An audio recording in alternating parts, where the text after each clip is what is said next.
जय महाराष्ट्र विद्यार्थी मित्रांनो, बुद्धिमत्ता चाचणी इंटेलिजन्स टेस्ट या विभागातला हा जर क्वेश्चन बघितला तर आपल्याला लक्षात येईल की इथं या 2 लाईननं 4 विभाग केलेले आहेत. एक हा विभाग आहे, दुसरा हा, तिसरा हा आणि चौथा हा. चारही विभागामध्ये सेम लॉजिक तुम्हाला अप्लाय करायचं आहे आणि आन्सर फाइंड आउट करायचं आहे.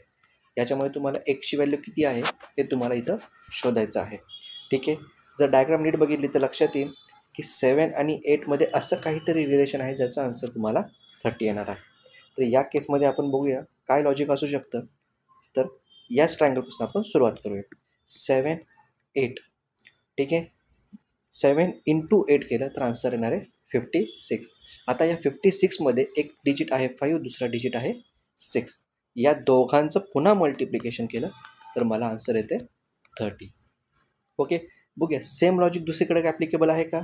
6 × 9 हे झालं 54. याच्यामध्ये 2 डिजिट आहेत 5 आणि 4. दोघांचं मल्टिप्लिकेशन केलं तर आता 20. म्हणजे एका ट्रायंगलसाठी लॉजिक सेम बसले, दुसऱ्या ट्रायंगलसाठी पण आहे. तरी क्रॉस चेक. तिसरा बघूया. 9 × 9 = 81. 81मध्ये आहेत 8 आणि 1 असे 2 डिजिट्स. या दोघांचं पुन्हा मल्टिप्लाय केलं तर आन्सर येतं 8. म्हणजे लॉजिक आपलं इथं बरोबर आहे. तर मग आन्सर फाइंड आउट करताना आपल्याला बघावं लागेल 6 × 5 हे येणार 30.